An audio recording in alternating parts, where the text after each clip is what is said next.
السلام عليكم ورحمة الله تعالى وبركاته. نحمده ونصلي على رسوله الكريم أما بعد فقد قال الله تعالى في كلامه القديم والفرقان المجيد أعوذ بالله من الشيطان الرجيم بسم الله الرحمن الرحيم والذين تبوأوا الدار والإيمان من قبلهم يحبون من هاجر إليهم صدق الله العلي العظيم. الصلاة والسلام عليك يا سيدي يا رسول الله خذ بيدي قلت حيلتي أدركني يا رسول الله صلى الله عليه وسلم. புகழ் அனைத்தும் அல்லாஹ் ஒருவனுக்கே உரித்தாகட்டுமாக. ஸலவாத்தும் சலாமும் நபிகள் நாயகம் ஸல்லல்லாஹு அலைஹி வஸல்லம் அவர்கள் மீதும் அவர்களின் குடும்பத்தார்கள், உற்றார் உறவினர்கள், தோழர்கள், சுஹதாக்கள், சாலிஹீன்கள், அவுலியாக்கள் மற்றும் இங்கு குழுமி இருக்கக்கூடிய நம் அனைவரின் மீதும் உண்டாகட்டுமாக. உலகத்திலே வாழும் காலம் முழுக்க அல்லாஹ் பரிபூர்ணமான ஈமானை தந்து எல்லா அமல்களையும் இஹ்லாஸோடு செய்யக்கூடிய தௌஃபீக்கை பெற்ற சீதேவிகளாக அல்லாஹ் நம்மையும் நம்முடைய சந்ததிகளையும் அல்லாஹ் வாழச் செய்தருவானாக. உலகத்தை பிரிவதற்கு முன்பாகவே கஅபாவை தவாப் செய்யக்கூடிய, உம்ரா செய்யக்கூடிய, ஹஜ்ஜி செய்யக்கூடிய நிர்பாக்கியம் பெற்ற சிறந்த கூட்டத்திலே அல்லாஹ் நம்மையும் இறுதி நாள்கள் சந்ததிகளையும் அல்லாஹ் ஆக்கி அருள் புரிவானாக.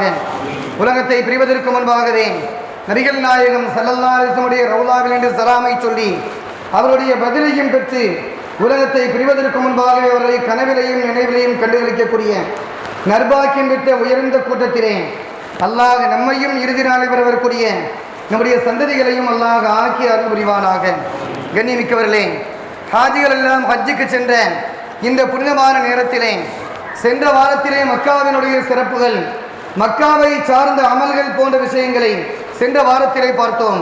இந்த வாரத்திலே பார்க்கும் நேரத்திலே நபிகள் நாயகம் ஸல்லல்லாஹு அலைஹி வஸல்லம் வாழ்ந்து கொண்டிருக்கக்கூடிய புண்ணிய பூமி ஆகிய மதீனத்துன் நபி ஸல்லல்லாஹு அலைஹி வஸல்லம் பற்றிய அந்த செய்தியை பார்ப்பதற்கு நாம் கடமைப்பட்டிருக்கின்றோம்.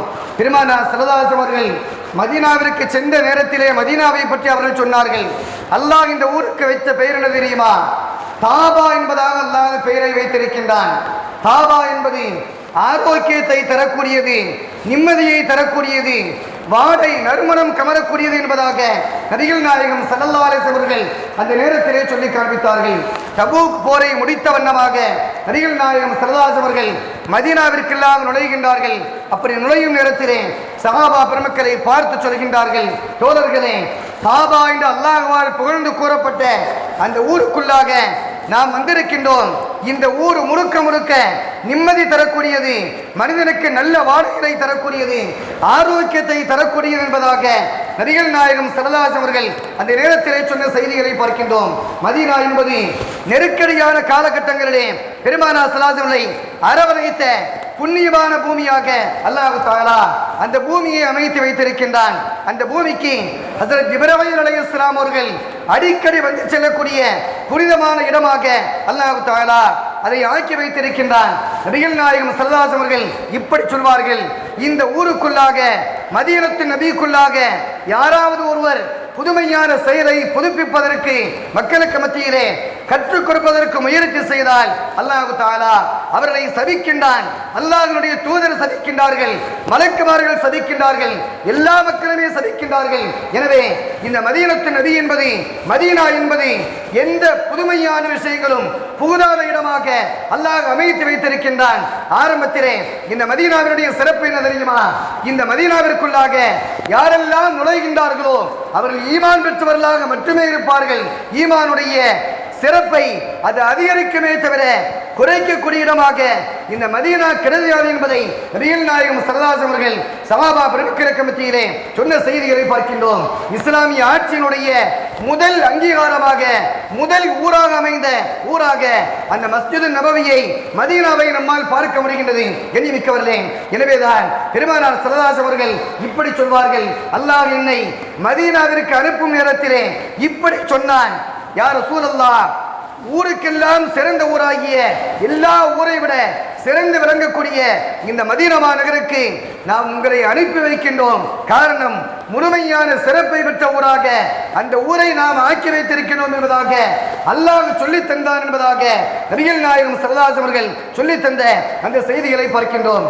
இன்னும் ஒரு ஹதீஸிலே பெருமானார் ஸல்லல்லாஹு அலைஹி அவர்கள் இப்படி சொல்வார்கள், ஒரு பொதுவான இரும்பினுடைய துருவை எப்படி நெருப்பு போக்கி விடுகின்றதோ அதை போன்று இந்த மதீனா நகர் இருக்கின்றதே, இந்த மதீனா நகர் யார் குஃப்ரோடு வருகின்றார்களோ, முனாஃபிக் தன்மையோடு வருகின்றார்களோ, அந்த மனிதர்களை அல்லாஹ் இந்த பூமியை விட்டும் அல்லாஹ் தூரமாக்கி விடுகின்றான் என்பதாக நபிகள் நாயகம் ஸல்லல்லாஹு அலைஹி அவர்கள் சொல்லித் தரக்கூடிய செய்திகளை பார்க்கின்றோம். குழப்பமான காலங்கள் வரும். அந்த காலங்கள் வரக்கூடிய அந்த நேரத்திலே அடைக்கலம் தரக்கூடிய பூமியாக இந்த மதீனாவை அல்லாஹ் அமைத்து வைத்திருக்கின்றான் என்பதை சொல்லித் தந்த பெருமானார் ஸல்லல்லாஹு அலைஹி அவர்கள் இப்படி சொல்வார்கள், ஒரு காலகட்டம் வரும்.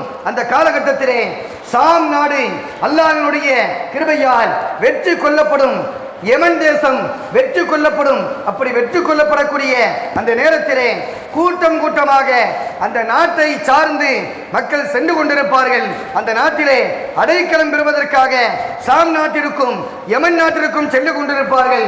அப்படி செல்லக்கூடிய அந்த மக்களை பார்த்து நபிகள் நாயகம் ஸல்லல்லாஹு அலைஹி அவர்கள் இப்படி சொல்வார்கள், இந்த மதீனா நகர் இருக்கின்றதே, இது ஆக முழுமையான பாதுகாப்பை தரக்கூடிய நகரம் என்பது அவர்கள் அறியவில்லையா, அவர்களுக்கு தெரியாதா என்பதாக பெருமானார் ஸல்லல்லாஹு அலைஹி அவர்கள் சொல்லிவிட்டு சொல்வார்கள், மதீனா முழுமையான பாதுகாப்பை தரக்கூடிய, மன நிம்மதியை தரக்கூடிய, ஆரோக்கியத்தை தரக்கூடிய பிறப்பிடமாக இந்த மதீனாவை அல்லாஹ் அமைத்து வைத்திருக்கின்றார் என்பதாக நபிகள் நாயகம் ஸல்லல்லாஹு அலைஹி அவர்கள் சொல்லித் தந்த அந்த செய்திகளை பார்க்கின்றோம். அது அபூ ஹுரைரா ரலியல்லாஹு தஆலா சொல்வார்கள், இந்த மதீனா நகர் என்பது ஐர் என்று சொல்லக்கூடிய ஒரு மலை, தௌர் என்று சொல்லக்கூடிய இந்த மலை, இந்த இரண்டு மலைகளுக்கு மத்தியிலே அல்லாஹ் தஆலா இந்த புனிதமான நகரத்தை அல்லாஹ் அமைத்து வைத்திருக்கின்றான். இந்த மதீனா நகரிலே நாங்கள் வாழும் காலங்களிலே ஏதாவது மான்கள் எங்களை தாண்டி சென்றால் கூட்டம் கூட்டமாக செல்லும். அந்த மான்களை நாங்கள் விரட்ட மாட்டோம். காரணம் என்ன தெரியுமா? இது புனிதமான பூமி, நிம்மதி தரக்கூடிய பூமி. சாதாரணமான கால்நடைகளுக்கு கூட பாதுகாப்பை தர வேண்டும் என்பதை நபிகள் நாயகம் ஸல்லல்லாஹு அலைஹி அவர்கள் எங்களுக்கு கற்றுத் தந்திருக்கின்றார்கள். இந்த புண்ணிய பூமியிலிருந்து புல்பூண்டுகளை எடுக்கக்கூடாது என்பதாக நபிகள் நாயகம் ஸல்லல்லாஹு அலைஹி அவர்கள் சொல்லி தந்திருக்கின்றார்கள். இந்த மதீனாவினுடைய மண்ணை பற்றி பெருமானார் ஸல்லல்லாஹு அலைஹி அவர்கள் இப்படி சொல்வார்கள், இந்த மதீனாவினுடைய இந்த மண் இருக்கின்றதே, எல்லா மனிதனுடைய வியாதிக்கும் குணப்படுத்தக்கூடிய மருத்துவத்தை பெற்றதாக இந்த மண் அமைந்திருக்கிறது என்பதாக நபிகள் நாயகம் ஸல்லல்லாஹு அலைஹி அவர்கள் சொன்ன செய்திகளை பார்க்கின்றோம். கண்ணியமிக்கவர்களே, பெருமானார் ஸல்லல்லாஹு அலைஹி அவர்கள் எங்காவது வெளியூருக்கு பிரயாணம் சென்றால் பிரயாணத்தை முடித்துவிட்டு ஊருக்கு திரும்பக்கூடிய அந்த நேரத்திலே மதீனாவினுடைய கட்டிடத்தினுடைய சுவர்களை பார்த்து விட்டால் நபிகள் நாயகம் ஸல்லல்லாஹு அலைஹி அவர்கள் தம்முடைய வாகனத்தை மிக வேகமாக விரைந்து கொண்டு வருவார்கள். அப்போது சொல்வார்கள், இந்த மதீனா என்பது அல்லாஹ்வால் பெயர் சூட்டப்பட்ட ஊர், காபா என்பதாக அல்லாஹ் சொல்லி தந்திருக்கின்றான். ஆரோக்கியத்தை பெற்றுத்தரக்கூடிய புண்ணியமான பூமியாக அல்லாஹ் அமைத்து வைத்திருக்கின்றான். இந்த ஊருக்குள்ளாக இரண்டு விதமான குழப்பங்கள் எப்போதுமே நிகழாது, நுழையாது என்பதாக நபிகள் நாயகம் ஸல்லல்லாஹு அலைஹி அவர்கள் சொல்லி தந்துவிட்டு சொல்வார்கள், காலரா நோயை விட்டும் அல்லாஹ் தஆலா இந்த மதீனா நகரை அல்லாஹ் பாதுகாத்து வைத்திருக்கின்றான். இந்த ஊருக்குள்ளாக காலரா நுழையாது என்பதை நபிகள் நாயகம் ஸல்லல்லாஹு அலைஹி அவர்கள் சொல்லி தந்துவிட்டு சொல்வார்கள். தஜ்ஜாலுடைய மிகப்பெரிய கொடுமைகள் எல்லா ஊருக்குள்ளாக நுழையும், ஆனால் இந்த மதீனாவிற்குள்ளாக தஜ்ஜாலுடைய எந்த கொடுமையும் நிகழாது என்பதாக தஜ்ஜால் இந்த ஊருக்குள்ளாக நுழைய முடியாது என்பதை பெருமானார் ஸல்லல்லாஹு அலைஹி அவர்கள் சொல்லி தந்துவிட்டு சொல்வார்கள். மதீனாவை சுற்றி இருக்கக்கூடிய அந்த பகுதிகளிலே மலக்குமார்கள் வாள் ஏந்தியவர்களாக நின்று கொண்டிருப்பார்கள்.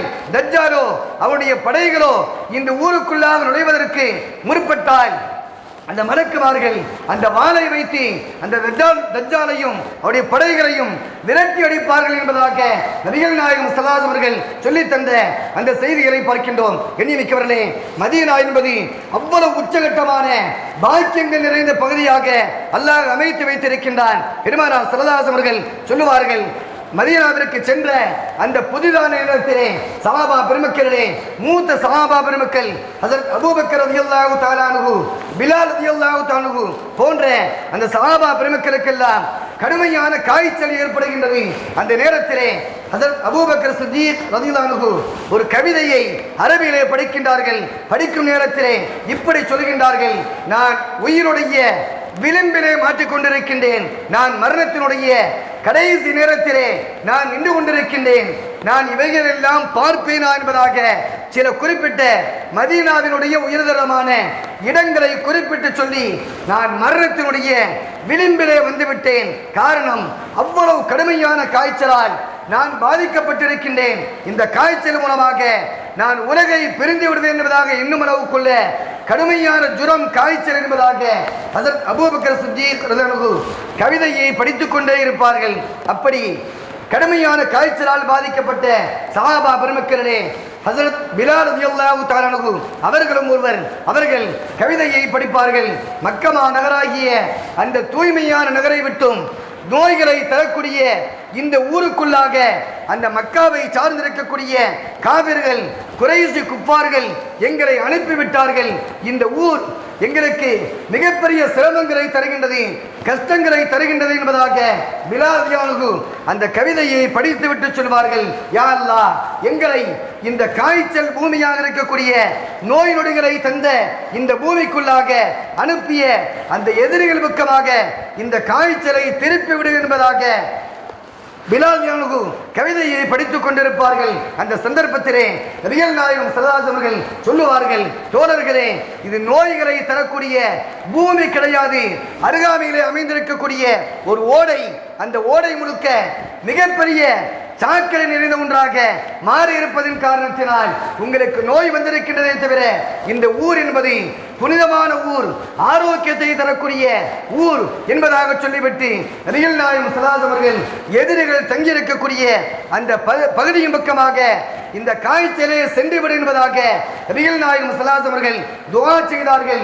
அந்த பக்கமாக அந்த காய்ச்சல் திரும்பி விட்டது என்ற வரலாறை பார்க்கின்றோம். எனவே மதீனா நகர் என்பது புனிதமான பூமி, நன்மைகளை நிறைத்து தரக்கூடிய ஒரு பூமி. நபிகள் நாயகம் ஸல்லல்லாஹு அலைஹி வஸல்லம் அவர்கள் ஒரு ஹதீஸிலே இப்படி சொல்வார்கள், உங்களிடையே யாராவது ஒருவர் மதீனா நகரிலே மரணமாகுவதற்கு ஆயத்தமாகிவிட்டால் அதற்கு உடனடியாக கட்டுப்படுங்கள், மரணத்தை ஏற்றுக்கொள்ளுங்கள்.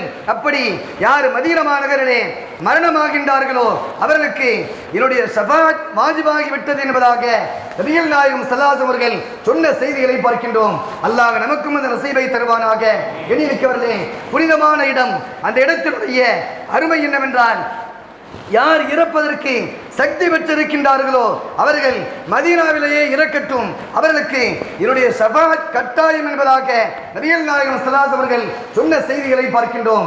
மதீனா நகரிலே அல்லாஹ் தஆலா நிறைய தூண்களை அல்லாஹ் அமைத்து வைத்திருக்கின்றான். அந்த தூண்கள் எல்லாம் குறிப்பிட்ட வரலாறை சொல்லக்கூடிய தூண்களாக அல்லாஹ் அமைத்து வைத்திருக்கின்றான். சஹாபா பெருமக்கள் அவர்களுக்கு பிற மக்களால் உணவு வழங்கக்கூடிய அந்த நேரத்திலே ஒரு குறிப்பிட்ட தூரிலே அந்த உணவுகளை, பேரீத்தம் குறைகளை அதிலே கட்டி விடுவார்கள். சஹாபா பெருமக்கள் தேவைப்படும் நேரங்களிலே அஸ்ஹாபு சுஃபா என்று சொல்லக்கூடிய அந்த திண்ணை தோழர்களான சஹாபா பெருமக்கள் அந்த பேரீத்தம் மர கிளைகளிலிருந்து, அந்த கொத்திலிருந்து தங்களுக்கு தேவையான உணவுகளை எடுத்துக்கொள்வார்கள், சாப்பிட்டுக் கொள்வார்கள் என்ற வரலாறை பார்க்கின்றோம். அது ஒரு தூணாக அல்லாஹ் அமைத்து வைத்திருக்கின்றான். சஹாபா பெருமக்களே, ஒரு சஹாபி மிகப்பெரிய தான் செய்த ஒரு சாதாரணமான தவறை பெரிய தவறாக, நான் செய்தது மிகப்பெரிய தவறு, என்னை விட உலகத்திலே யாருமே இந்த தவறை செய்தது கிடையாது என்பதாக அந்த சஹாபி தன்னை தானே வருத்திக் கொண்டு கட்டி வைத்த அந்த தூண், அபூ லுபாபா என்று சொல்லக்கூடிய அந்த தூண் இன்றளவும் மஸ்ஜித் நபவியில் இருக்கக்கூடிய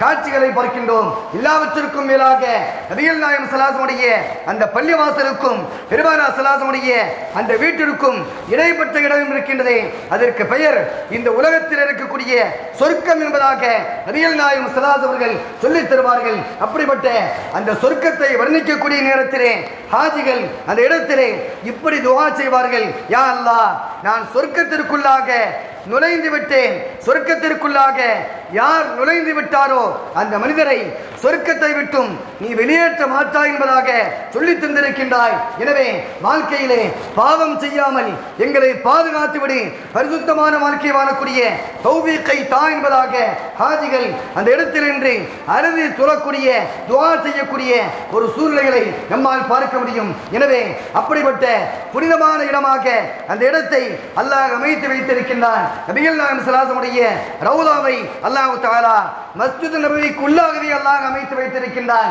நம்மை போன்று தர்கா தனியாக இருப்பதை போன்று மஸ்ஜித் நபவி என்பது தனியாக கிடையாது. மஸ்ஜித் நபவியினுடைய பள்ளிவாசலுக்குள்ளாகவே அல்லாஹ் அமைத்து வைத்திருக்கக்கூடிய சூழ்நிலைகளை அந்த இடத்திலே நேரடியாக காணக்கூடிய காட்சிகளை அல்லாஹ் அமைத்து வைத்திருக்கின்றான். இன்னும் நிறைய தூண்களை அல்லாஹ் தஆலா சிறப்பான தூணாக அந்த மஸ்ஜித் நபவியிலே அல்லாஹ் அமைத்து வைத்திருக்கின்றான்.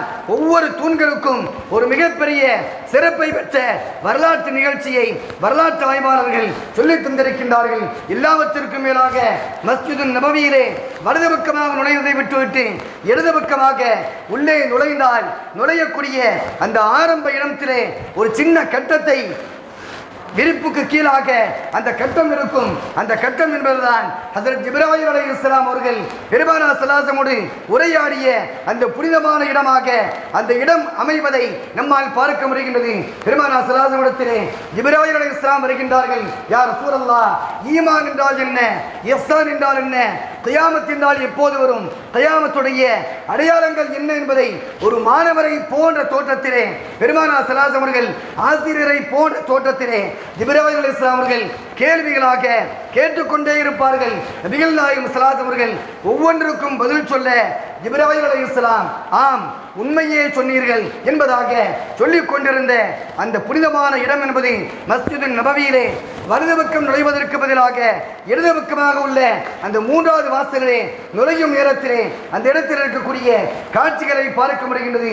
அந்த மஸ்ஜித் நபவியில் தான் பெருமானார் ஸல்லல்லாஹு அலைஹி புகழை பற்றிய அந்த புகழ் மாலைகளாக இருக்கக்கூடிய புர்தா ஷரீஃபை சுற்றி எழுதி வைத்திருக்கின்றார்கள். நபிகள் நாயகம் ஸல்லல்லாஹு அலைஹி ரவுலாவை சுற்றி யா சய்யிதி யா ரசூலல்லாஹ் என்று வரக்கூடிய அந்த புனிதமான பைத்தை அரபி கவிதையை அந்த இடத்திலே சுற்றி எழுதியிருக்கக்கூடிய காட்சிகளை அங்கு செல்லும் நேரங்களிலே நேரடியாக பார்க்கக்கூடிய நசீபை அல்லாஹ் தருகின்றான். ஹஜ்ரத் உமர் ரலியல்லாஹு தஆலா இப்படி சொல்வார்கள், யா ரசூல் யா அல்லாஹ், எனக்கு மஸ்ஜித் நபவியிலே இந்த மதீனா நகரிலே உடைய தூதர் வசிக்கக்கூடிய இந்த ஊரிலே ஷஹாதத்தினுடைய மரணத்தை தா என்பதாக வேண்டி விரும்பி கேட்டார்கள். மதீனாவிற்குள்ளாக இருந்து கொண்டு ஷஹாதத்தினுடைய மரணம் என்பது எதிர்பார்க்க முடியாத, நடக்க முடியாத, சாத்தியமில்லாத ஒன்றாக அல்லாஹ் அமைத்து வைத்திருக்கின்றான். ஆனால் உமர் ரலியல்லாஹு அன்ஹு ஆட்சி காலத்திலே எதிரிகளால் ஷஹீதாக்கப்படுகின்றார்கள். அவர்கள் மஸ்ஜித் நபவியிலே இருந்த நிலைமையிலே, மதீனாவிலே இருந்த நிலைமையிலே அந்த பாக்கியத்தை பெற்றார்கள் என்ற வரலாறை பார்க்கின்றோம். எனவே மதீனா என்பது ஆக சிறந்த பூமியாக, நன்மைகளை தரக்கூடியதாக, நறுமணம் கமலக்கூடியதாக, ஆரோக்கியத்தை முழுக்க முழுக்க தரக்கூடிய புண்ணிய பூமியாக அல்லாஹ் அமைத்து வைத்திருக்கின்றான். ஹாஜிகள் எல்லாம் ஹஜ்ஜுக்கு சென்றிருக்கின்றார்கள். அல்லாஹ் தஆலா ஹாஜிகளுடைய எல்லா அமல்களையும் அல்லாஹ் லேசாக்கி அருள் புரிவானாக. அவர்கள் எங்கெல்லாம் துஆ செய்கின்றார்களோ அந்த துஆக்களிலே நம்மையும் நினைத்து துஆ செய்யக்கூடிய நல்ல நசீபை அல்லாஹ் தருவானாக. அவருடைய அமல்களை, அவருடைய துஆக்களை அல்லாஹ் அங்கீகரித்துக் கொள்வானாக. பெருமானார் ஸல்லல்லாஹு அலைஹி ரவுலாவிலே நம்முடைய சலாமையும் சொல்லும் நேரங்களிலே அந்த பதிலை பெறக்கூடிய நல்ல நசீபை பெற்ற நற்கூட்டத்திலே அல்லாஹ் நம்மையும் சேர்ப்பானாக. நாமும் அந்த நற்பாக்கியத்தை ஹஜ்ஜையும் உம்ராவையும் குடும்பத்தோடு நம்முடைய பாரம்பரியங்களோடு செய்யக்கூடிய நல்ல நசீபை பெற்ற சீதேவிகளாக அல்லாஹ் ஆக்கி அருள் புரிவானாக.